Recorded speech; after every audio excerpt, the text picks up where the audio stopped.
অনায়াসেই লোকদিগকে উপহাসাস্পদ ও অবজ্ঞাস্পদ করিতে পারে। অন্তঃকরণে একবার অঙ্গবিলাস সঞ্চারিত হইলে আর ভদ্রতা নাই।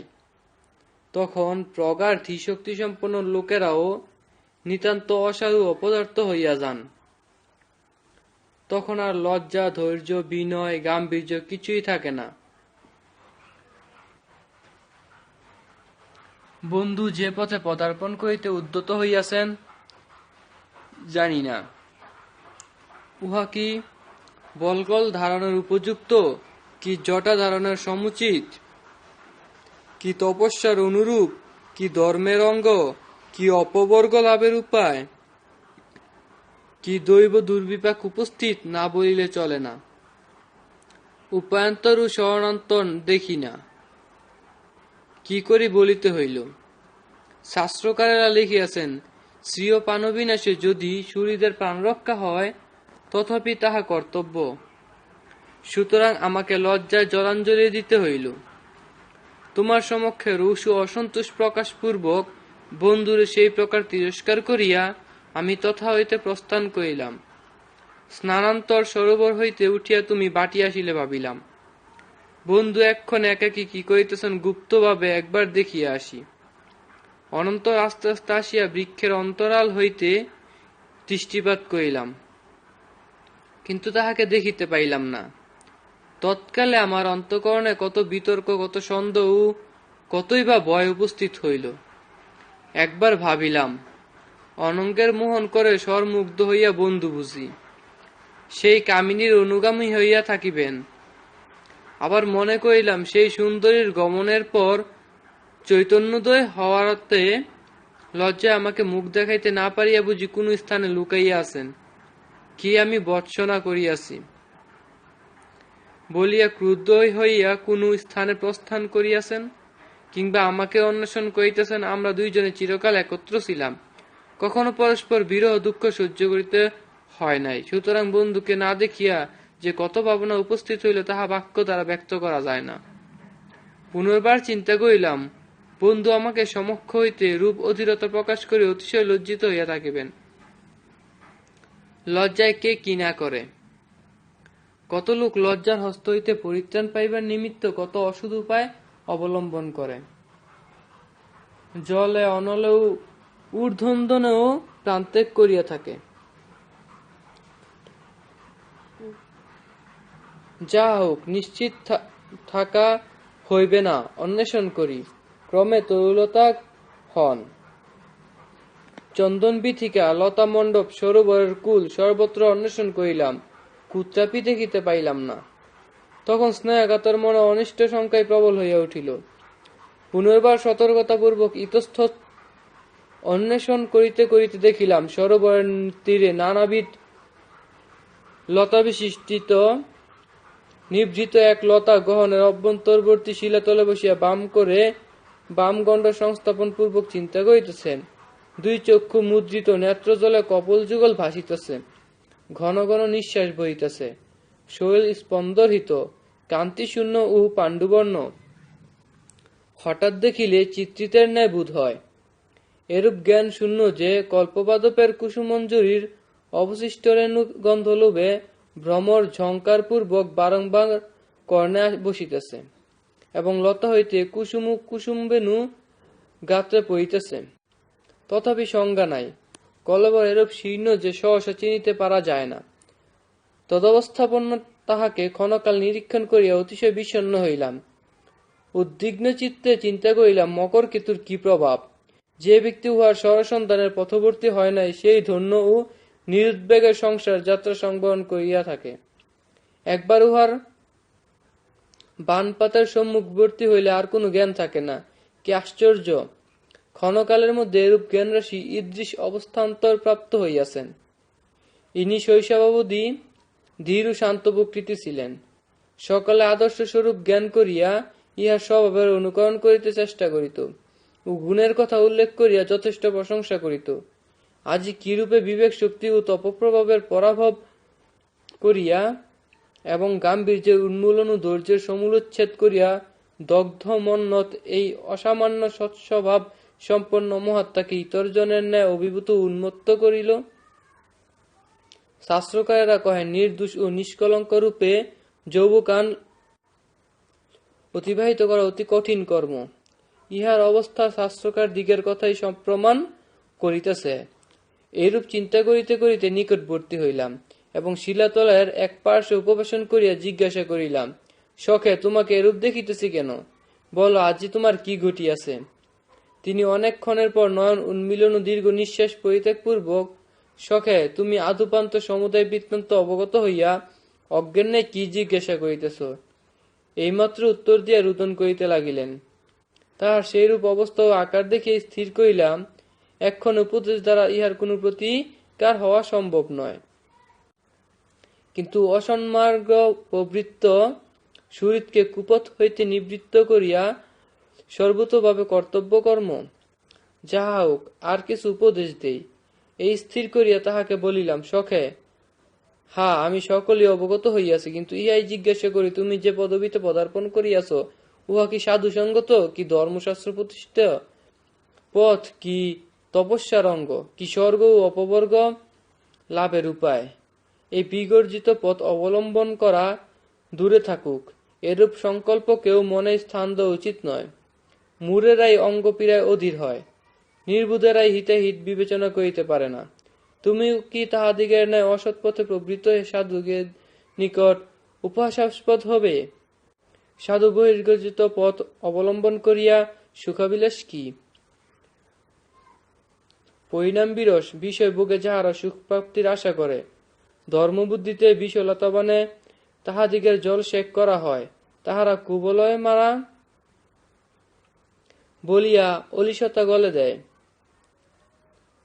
মহারত্ন বলিয়া জ্বলন্ত অঙ্গার স্পর্শ করে, মৃণাল বলিয়া মস্ত হস্তির দন্ত উৎপাটন করিতে যায়, রজ্জু বলিয়া কাঠসর্প ধরে, দিবাকরের ন্যায় জ্যোতি ধারণ করিয়াও খদেত্বের ন্যায় আপনাকে দেখাইতেছ কেন?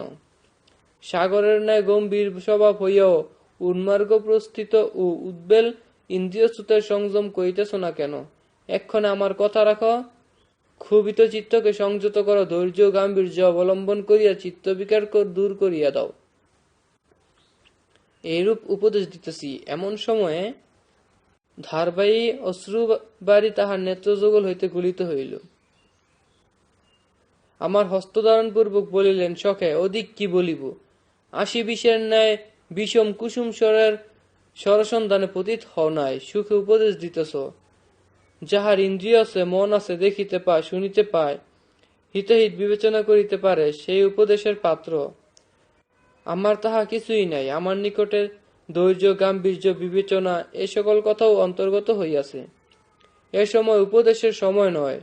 যাবৎ জীবিত থাকি এই অচিকিৎসনীয় রোগের প্রতিকারের চেষ্টা পাও। আমার অঙ্গ দগ্ধ ও হৃদয় জর্জরিত হইতেছে, এক্ষণে যাহা কর্তব্য কল। এই বলিয়া নিস্তব্ধ হইলেন। যখন উপদেশ বাক্যের কোনো ফল দর্শিত হইল না এবং দেখিলাম তাহার হৃদয় অনুরাগ এবং দৃঢ়রূপে বদ্ধমূল হইয়াছে যে তাহা উন্মূলিত করা নিতান্ত অসাধ্য, তখন প্রাণরক্ষার নিমিত্ত সরোবরের সরস মৃণাল শীতল কমলিনী দল ও স্নিগ্ধ শৈবাল তুলিয়া সজ্জা করিয়া দিলাম এবং তথায় শয়ন করা এক কদলীপত্র দ্বারা বিজন করিতে লাগিলাম। তৎকালে মনে হইল দূরাত্মা দগ্ধ মদনের কিছুই অসাধ্য নাই। কোথায় বা বনবাসী তপস্বী, কোথায় বা বিলাসরাশি গন্ধর্ব কুমারী। ইহাদিগের মনে পরস্পর অনুরাগ সঞ্চার হইবে, ইহা স্বপ্নের অগোচর। শুষ্কতরু মঞ্জরিত হইবে এবং মাধবীলতা তাহাকে অবলম্বন করিয়া উঠিবে, ইহা কাহার মনে বিশ্বাস ছিল? চেতনের কথা কি? অচেতন তরুলতা প্রভৃতি উহার আজ্ঞার অধীন। দেবতারা উহার শাসন উল্লঙ্ঘন করিতে পারেন না। কি আশ্চর্য! দূরাত্মা কি অগাধ গাম্ভীর্য সাগরকেও ক্ষণকালের মধ্যে তৃণের ন্যায় অসার ও অপদার্থ করিয়া ফেলিল। এক্ষণে কি করি? কোন দিকে যাই? কি উপায়ে বান্ধবের প্রাণরক্ষা হয়? দেখিতেছি মহাশ্বেতা ভিন্ন আর কোন উপায় নাই। বন্ধু স্বভাবত ধীর প্রগল্ভতা অবলম্বন করিয়া আপনি কদাচ তাহার নিকট যাইতে পারিবেন না। শাস্ত্রকারেরা গর্জিত অকার্য দ্বারা শরীরের প্রাণরক্ষা কর্তব্য বলিয়া থাকেন। সুতরাং অতি লজ্জা করু মানহানির কর্ম আমার কর্তব্য পক্ষে খনিত হইল। ভাবিলাম, যদি বন্ধুকে বলি যে তোমার মনোরথ সফল করিবার জন্য মহাশ্বেতার নিকট চলিলাম, তাহা হইলে পাছে লজ্জাক্রমে বারণ করেন, এই নিমিত্ত তাহাকে কিছু না বলিয়া সলক্রমে তোমার নিকট আসিয়াছি। এই সময়ের সমুচিত সেইরূপ অনুরাগের সমুচিত ও আমার আগমনের সমুচিত যা হয় কর বলিয়া কি উত্তর দিই শুনিবার আশয় আমার মুখ পানে চাহিয়া রইলেন। আমি তাহার সেই কথা শুনিয়া সুখময় হৃদয় ও মৃতময় সরোবর নিমগ্ন হইলাম। লজ্জা ও একদা আমার মুখমণ্ডলে আপন আপন ভাব প্রকাশ করিতে লাগিল। ভাবিলাম, অনঙ্গ সৌভাগ্যক্রমে আমার ন্যায় তাহাকেও সন্তোপ দিতেছে। শান্ত স্বভাব তপস্বী কপিঞ্জল স্বপ্নেও মিথ্যা কহেন না, ইনি সত্যিই কহিতেছেন, সন্দেহ নাই। এখন আমার কি কর্তব্য কি বক্তব্য এরূপ ভাবিতেছি। এমন সময়ে প্রতিহারী আসিয়া কহিল, ভর্তৃদ্বারিকে, তোমার শরীর অসুস্থ হইয়াছে শুনিয়া মহাদেবী দেখিতে আসিতেছেন। কপিঞ্জল এই কথা শুনিয়া সত্তরে গাত্রোত্থান পূর্বক কহিলেন, রাজপুত্রী, ভগবান ভুবনত্রয় চূড়ামণি দিনমণি অস্তগমনের উপক্রম করিতেছেন, আর আমি উপেক্ষা করিতে পারি না, যাহা কর্তব্য করিও বলিয়া আমার উত্তরবক্ষ না শুনিয়া শীঘ্র প্রস্থান করিলেন। তিনি প্রস্থান করিলে এরূপ অন্যমনস্ক হইয়াছিলাম যে জননী আসিয়া কি বলিলেন কি করিলেন কিছু জানিতে পারি নাই। কেবল এইমাত্র স্মরণ হয় তিনি অনেকক্ষণ আমার নিকটে ছিলেন। তিনি আপনালয়ে প্রস্থান করিলে ঊর্ধ্বে দৃষ্টি নিক্ষেপ করিয়া দেখিলাম দিনমণি হস্তগত হইয়াছেন, চতুর্দিক অন্ধকারে আচ্ছন্ন। তরলিকাকে জিজ্ঞাসা করিলাম, তরলিকে, তুমি দেখিতেছ না আমার হৃদয় আকুল হইতেছে ও ইন্দ্রিয় বিকল হইয়া যাইতেছে, কি কর্তব্য কিছুই বুঝিতে পাইতেছি না। কপিঞ্জল যাহা বলিয়া গেলেন সকর্ণে শুনিলে, এক্ষণে যাহা কর্তব্য উপদেশ দাও। যদি ইতর কন্যার ন্যায় লজ্জা ধৈর্য বিনয় কুলে জলাঞ্জলি দিয়া জনাপবাদ অবহেলন ও সদাচার উল্লঙ্ঘন করিয়া পিতামাতা কর্তৃক অননুজ্ঞাত হইয়া স্বয়ং অভিসারিকা বৃত্তি অবলম্বন করি, তাহা হইলে গুরুজনের অতিক্রম ও কুলমর্যাদার উল্লঙ্ঘন জন্য অধর্ম হয়। যদি কুল ধর্মের অনুরোধে মৃত্যু অঙ্গীকার করি, তাহা হইলে প্রথম পরিচিত স্বয়মাগত কপিঞ্জলের প্রণয় ভঙ্গ জন্য পাপ এবং আশাভঙ্গ দ্বারা এই তপোদন যুবার কোনো অনিষ্ট ঘটিলে ব্রহ্ম হত্যা ও তপস্বী হত্যার জন্য মহাপাতকে লিপ্ত হইতে হয়। এই কথা বলিতে বলিতে চন্দ্রোদয় হইল। নবোদিত চন্দ্রের আলোকে অন্ধকার মধ্যে পতিত হওয়াতে বোধ হইল যেন জাহ্নবীর তরঙ্গ যমুনার জলের সহিত মিলিত হইয়াছে। সুধাংশু সমাগমে যামিনী জ্যোৎস্নারূপ দর্শন প্রভা বিস্তার করিয়া যেন আহ্লাদে হাসিতে লাগিল। চন্দ্রোদয়ে গাম্ভীর্যশালী সাগর ক্ষুব্ধ হইয়া তরঙ্গরূপ বাহু প্রসারণ পূর্বক বেলা আলিঙ্গন করে। সেই সময় অবলার মন চঞ্চল হইবে আশ্চর্য কি! চন্দ্রের সহায়ত মলয় নিলয়ের অনুকূলতায় আমার হৃদয় স্থিত মননালয় প্রবল হইয়া জ্বলিয়া উঠিল। চন্দ্রের দিকে নেত্রপাত করিয়াও চারিদিকে মৃত্যু মুখ দেখিতে লাগিলাম। অন্ধকারে লক্ষ্য স্থির করিতে না পারিয়া কুসুমচাপ নিস্তব্ধ হইয়াছিল। এখন এমন সময় পাইয়া সরাসনে সরাসন্ধান পূর্বক বিরোহিণী দিগের অন্বেষণ করিতে লাগিল। আমি উহার প্রথম লক্ষ্য হইলাম। নেত্রযুগল নিমিলিত অঙ্গ অবশ করিয়া মূর্ছা অজ্ঞাতসারে আমাকে আক্রমণ করিল। তরলিকা সভয় ও সম্ভ্রমে গাত্রে শীতল চন্দন জল সেচনপূর্বক তালবৃন্ত দ্বারা বিজন করিতে লাগিল। ক্রমে চৈতন্যপ্রাপ্ত হইয়া নয়ন উন্মিলন পূর্বক দেখিলাম তরলিকা ভীষণ নবদন ও দীননয়নে রোদন করিতেছে। আমি লোচন উন্মিলন করিয়া আমারকে জীবিত দেখিয়া অতিশয় হৃষ্ট হইল। বিনয় বাক্যে কহিল, ভর্তৃদ্বারিকে, লজ্জা ও গুরুজনের অপেক্ষা পরিহার পূর্বক প্রসন্ন চিত্তে আমাকে পাঠাইয়া দাও।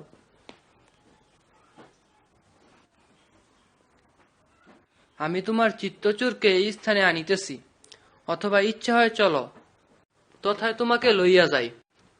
তোমার আর এরূপ সাংঘাতিক সংকট পুনঃ পুনঃ দেখিতে পারি না। তরলিকে, আমি আর এরূপ ক্লেশকর বিরহ বেদনা সহ্য করিতে পারি না। চলো, প্রাণ থাকিতে থাকিতে সেই প্রাণবল্লভের শরণাপন্ন হই। এই বলিয়া তরলিকাকে অবলম্বন করিয়া উঠিলাম। প্রসাদ হইতে আরোহণ করিবার উপক্রম করিতেছি, এমন সময়ে দক্ষিণ লোচন স্পন্দ হইল। দুর্নিমিত্ত দর্শনে শঙ্কাতুর হইয়া ভাবিলাম, এ আবার কি? মঙ্গলকর্মে অমঙ্গলের লক্ষণ উপস্থিত হয় কেন?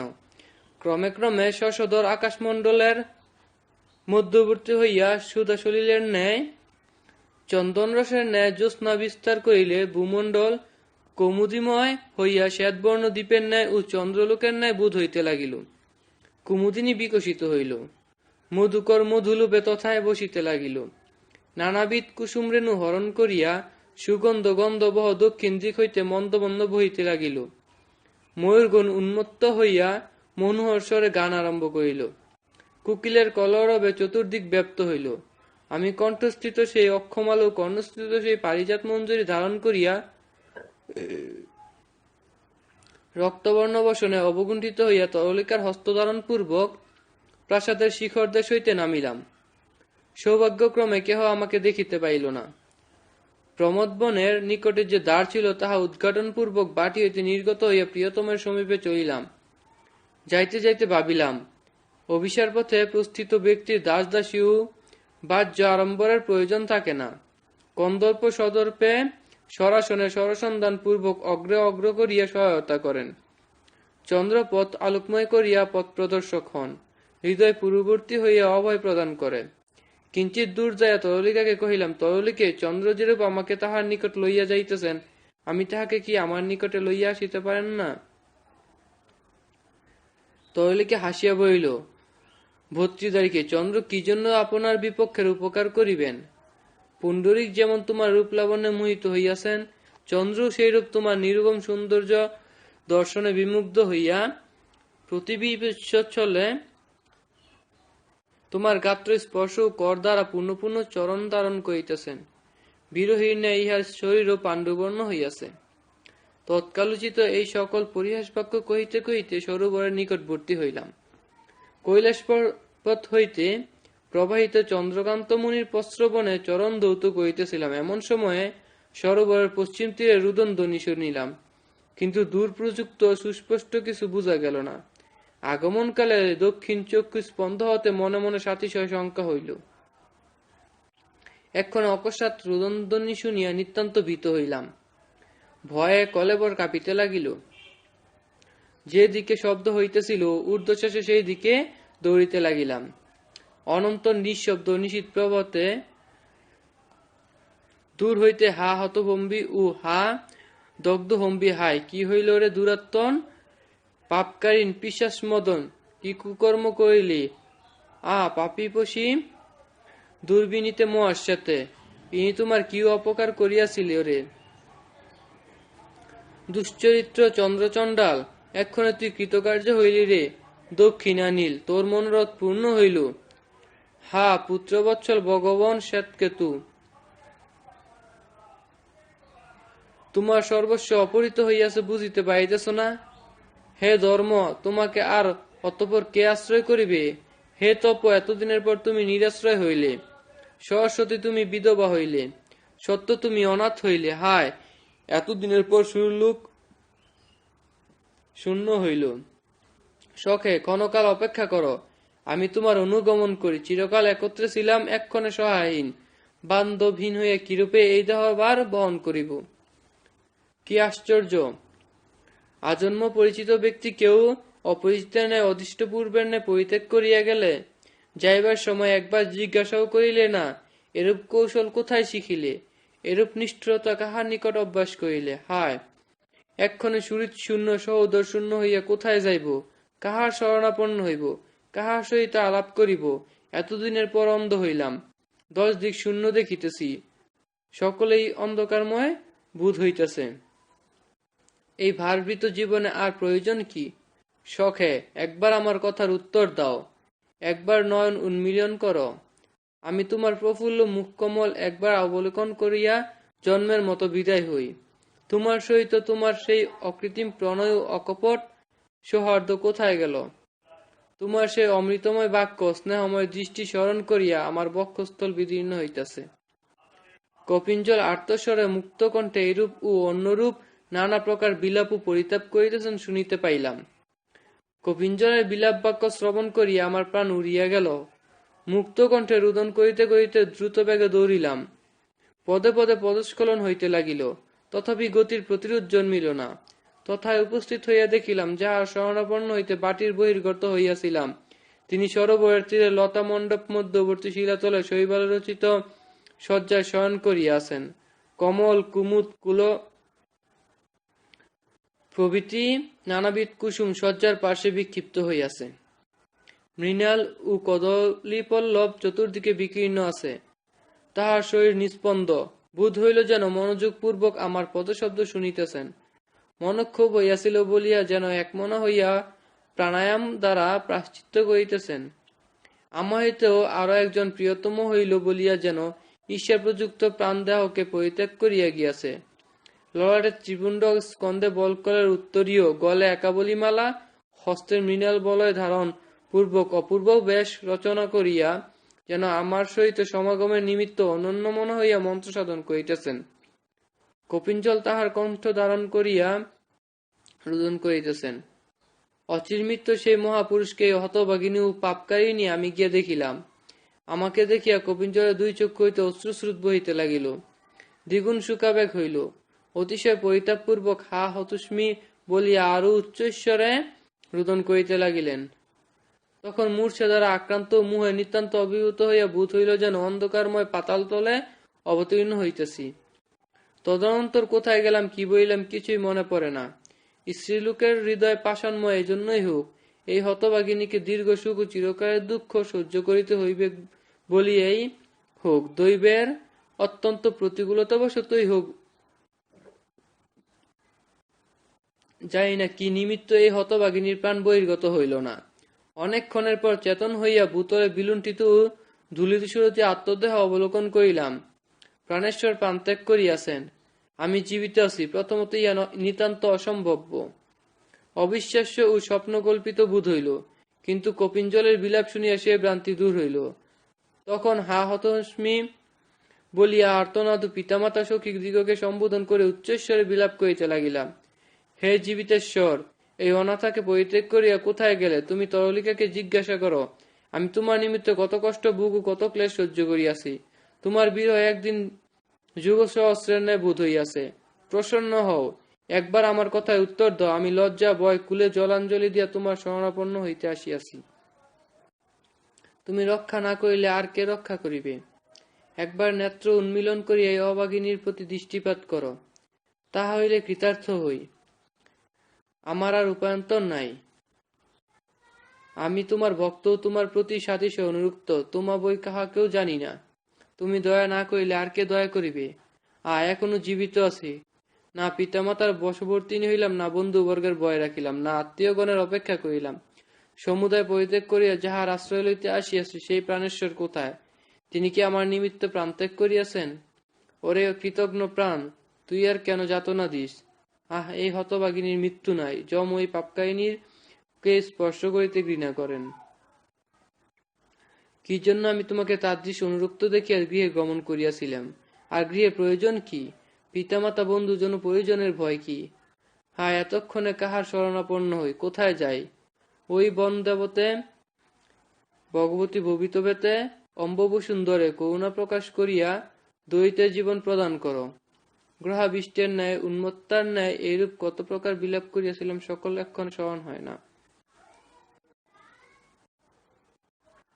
আমার বিলাপ শ্রবণে অজ্ঞান পশুপক্ষীরও হাহাকার করিয়াছিল, এবং পল্লব পাতচ্ছলে তরুগণে অশ্রুপাত হইয়াছিল। এতক্ষণে পুনর্জীবিত হইয়াছেন মনে করিয়া প্রাণেশ্বরের হৃদয় স্পর্শ করিয়া দেখিলাম। কিন্তু জীবন কোথায়? প্রাণবায়ু একবারে প্রয়াণ করিলে আর কি প্রত্যাগত হয়? দৈব প্রতিকূল হইলে আর কি শুভ গ্রহ সঞ্চার হয়? আমার আগমন পর্যন্ত তুই প্রিয়তমের প্রাণ রক্ষা করিতে পারিস নাই বলিয়া একাবলী মালাকে কত তিরস্কার করিলাম। প্রসন্ন হও, প্রাণেশ্বরের প্রাণদান কর বলিয়া কপিঞ্জলের চরণ তরলিকার কণ্ঠদান পূর্বক দীননয়নে রোদন করিতে লাগিলাম। সেই সময় অভূতপূর্ব, অশিক্ষিত পূর্ব, অনুপদিষ্ট পূর্ব যে সকল করুণ বিলাপ মুখ হইতে নির্গত হইয়াছিল, তাহা চিন্তা করিলেও আর মনে পড়ে না। সে এক সময় তখন সাগরের তরঙ্গের ন্যায় দুই চক্ষু দিয়া অনবরত অশ্রু দ্বারা বহিতে লাগিল ও ক্ষণে ক্ষণে মূর্ছা হইতে লাগিল। এইরূপ অতীত আত্মবৃত্তান্তের পরিচয় দিতে দিতে অতীত সুখ দুঃখের অবস্থা স্থিতিবতবর্তিনী হওয়াতে মহাশ্বেতা মুচ্ছন্ন ও চৈতন্য শূন্য হইয়া যেন শিলাতল হইতে ভূতলে পড়িতেছিলেন। অমনি চন্দ্রাপীর কর প্রসারিত করিয়া ধরিলেন এবং অশ্রু জলার্ধ তদীয় উত্তরীয় বলকল দ্বারা বিজন করিতে লাগিলেন। ক্ষণকালের পর সংজ্ঞাপ্রাপ্ত হইলে চন্দ্রাপীর বিষণ্ণ বদন দুঃখিত চিত্তে কহিলেন, কি দুষ্কর্ম করিয়াছি, আপনার নির্বাপিত সুখ পুনরুদ্দীপিত করিয়া দিলাম। আর সে সকল কথার প্রয়োজন নাই, উহা শুনিতে আমার কষ্ট বোধ হইতেছে। অতিক্রান্ত দুরবস্থা কীর্তনের সময় প্রত্যক্ষানুভূতের ন্যায় ক্লেশজনক হয়। যাহা হোক, পতনোন্মুখ প্রাণকে অতীব দুঃখের পূর্ণ স্মরণরূপ হুতাশনে নিক্ষিপ্ত করিবার আর আবশ্যকতা নাই। মহাশ্বেতা দীর্ঘ নিঃশ্বাস পরিত্যাগ এবং নির্বেদ প্রকাশপূর্বক কহিলেন, রাজকুমার, সেই দারুণ ভয়ঙ্করী বিবাহ হইতে যে প্রাণ পরিত্যাগ করিয়া যায় নাই, সে যে কখন পরিত্যাগ করিবে এমন বিশ্বাস হয় না। আমি এরূপ পাপিয়সী যে মৃত্যু আমার দর্শন পথ পরিহার করেন। এই নির্দয় পাষাণময় হৃদয়ের সুখ দুঃখ সকলই অলিক। এ নির্লজ্জ এবং আমাকেও স্বয়ং নির্লজ্জের অগ্রগণ্য করিয়াছে। যে সুখ অবলীলাক্রম সহ্য করিয়াছে, এক্ষণে কথা দ্বারা তাহা ব্যক্ত করা কঠিন কর্ম কি। যে হলাহল পান করে, হলাহলের স্মরণে তাহার কি হইতে পারে। আপনার সাক্ষাতে যে সেই বিষম বৃত্তান্তের যে বর্ণনা করিলাম, তাহার পর এরূপ সুখোদ্দীপক কি আছে যাহা বলিতে ও শুনিতে পারা যাইবেক না। যে দুর্বাসা মৃগতৃষ্ণিকা অবলম্বন করিয়া এই অকৃতজ্ঞ দেহভার বহন করিতেছে এবং সেই ভয়ঙ্কর ব্যাপারের পর প্রাণোদ্ধারণের হেতুভূত যে অদ্ভুত ঘটনা হইয়াছিল, তাহাই এই বৃত্তান্তের পরভাগ। শ্রবণ করুন। সেইরূপ বিলাপের পর প্রাণ পরিত্যাগ করায় প্রাণেশ্বরের বিরহের প্রায়শ্চিত্ত স্থির করিয়া তরলিকাকে কহিলাম, ওই নিঃশংসে, আর কতক্ষণ রুদন করিবি? কতই বা যন্ত্রণা সইবি? শীঘ্র কাষ্ঠ হরণ করিয়া চিতা সাজাইয়া দাও।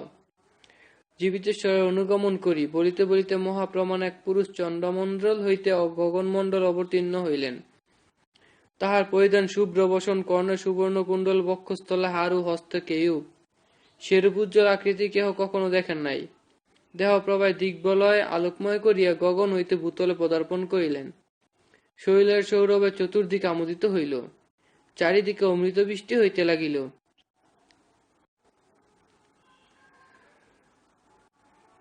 বিভব বাহু যুগল তাহার প্রিয়তমের মৃতদেহ আকর্ষণপূর্বক বৎসে মহাশ্বেতা, প্রাণত্যাগ করিও না। পুনর্বার পুণ্ডরীকের সহিত তোমার সমাগম সম্পন্ন হইবেক। গম্ভীর স্বরে এই কথা বলিয়া গগনমার্গে উঠিলেন। আকস্মিক এই বিস্ময়কর ব্যাপার দর্শনে বিস্মিত ভীত হইয়া কপিঞ্জলের ইহার তথ্য জিজ্ঞাসা করিলাম। কপিঞ্জল আমার কথাও কিছু উত্তর না দিয়া, হে দুরাত্মন, বন্দুক লইয়া কোথায় যাইতেছিস? রুষ প্রকাশপূর্বক এই কথা কহিতে কহিতে তাহার পশ্চাৎ ধাবমান হইল। আমি উন্মুখী হইয়া দেখিতে লাগিলাম। দেখিতে দেখিতে তাহারা তাহারাগণের মধ্যে মিশাইয়া গেল। কপিঞ্জলের অদর্শন প্রিয়তমের মৃত্যু অপেক্ষাও দুঃখজনক বোধ হইল। যে ঘটনা উপস্থিত ইহার মর্ম বুঝাইয়া দেয়, এরূপ একটি লোক নাই। তৎকালে কি কর্তব্য কিছু স্থির করিতে না পারে জিজ্ঞাসা করিলাম, তরলিকে, তুমি ইহার কিছু মর্ম বুঝিতে পারিয়াছ? স্ত্রী স্বভাব সুলভ ভয় অভিভূত এবং আমার মরণাশঙ্কায় উদ্বিগ্ন, বিষণ্ণ ও কম্পিত কলেবর হইয়া তরলিকা স্খলিত গদগদ বচনে বলিলে, ভর্তৃদেবীকে, না, আমি কিছুই বুঝিতে পারি নাই। এ অতি আশ্চর্য ব্যাপার। আমার বোধ হয় ওই মহাপুরুষ মানুষ নহেন। যাহা বলিয়া গেলেন তাহাও মিথ্যা হইবেক না। মিথ্যা কথা দ্বারা প্রতারণা করিবার জন্য কোনো অভিসন্ধি দেখি না। এরূপ ঘটনাকে আশা ও আশ্বাসের আস্পদ বলিয়া হইবেক। যাহা হোক, এক্ষণে চিতার দৃঢ়হন, অধ্যবসায় হইতে পরাঙ্মুখ অন্তত কপিঞ্জলের আগমনকাল পর্যন্ত প্রতীক্ষা কর। উহার মুখে সমুদায় বৃত্তান্ত অবগত হইয়া যাহা কর্তব্য পরে করিও। জীবিত তৃষ্ণায় অলঙ্ঘত ও স্ত্রী সুজন সুলভ ক্ষুদ্রতা প্রযুক্ত আমি সেই দুরাশায় আকৃষ্ট হইয়া তরলিকার বাক্য এই যুক্তিযুক্ত স্থির করিলাম। আশার কি অসীম প্রভাব, যাহার প্রভাবে লোকেরা তরঙ্গাকুল ভীষণ সাগর পার হইয়া অপরিচিত অজ্ঞাত দেশে প্রবেশ করে, যাহার প্রভাবে অতি দিনহীন জনেরও মুখমণ্ডল উজ্জ্বল থাকে, যাহার প্রভাবে পুত্রকলাত্রাদির বিরহ দুঃখ ও অবলীলাক্রমে সহ্য করা যায়। কেবল সেই আশা হস্তাবলম্বন দেওয়াতে জনশূন্য সরোবর তীরে যাতনাময়ী সেই কালযামিনী কথচিৎ অতিবাহিত হইল। কিন্তু ওই যামিনী যুগ শতের ন্যায় বোধ হইয়াছিল। প্রাতকালে উঠিয়া সরোবরে স্নান করিলাম। সংসারে অসারতা, সমুদায় পদার্থের অনিত্যতা, আপনার হতভাগ্যতা ও বিপাতের অপ্রতিকারিতা দেখিয়া মনে মনে বৈরাগ্যের উদয় হইল এবং প্রিয়তমের সেই কমণ্ডল ও সেই অক্ষমালা লইয়া ব্রহ্মচর্য অবলম্বন পূর্বক অবিচলিত ভক্তি সহকারে এই অনাথনাথ ত্রিলৈক্যনাথের শরণাপন্ন হইলাম। বিষয় বাসনার সহিত পিতামাতার স্নেহ পরিত্যাগ করিলাম। ইন্দ্রিয় সুখের সহিত বন্ধুদিগের অপেক্ষা হরিয়ার করিলাম। পরদিন পিতামাতা সেই সকল বৃত্তান্ত অবগত হইয়া পরিজন ও বন্ধুজনের সহিত এই স্থানে আসেন ও নানা প্রকার সান্ত্বনা বাক্যে প্রবোধ দিয়া বাটি গমন করিতে অনুরোধ করেন। কিন্তু যখন দেখিলেন কোন প্রকার অবলম্বিত অধ্যবসায় হইতে পরামুখ হইলাম না, তখন আমার গগন বিষয়ে নিরাশ হইয়া অপত্য স্নেহের গাঢ়বন্ধন বশত অনেকদিন পর্যন্ত এই স্থানে অবস্থিতি করিলেন এবং প্রতিদিন নানা প্রকার বুঝাইতে লাগিলেন। পরিশেষে হতাশ হইয়া দুঃখিত চিত্তে বাটি গমন করিলেন। তদ্বদি কেবল অশ্রুমোচন দ্বারা প্রিয়তমের প্রতি কৃতজ্ঞতা প্রদর্শন করিতেছি। জপ করিবার চলে তাহার গুণ গণনা করিয়া থাকি। বহুবিধ নিয়ম দ্বারা পরাবিত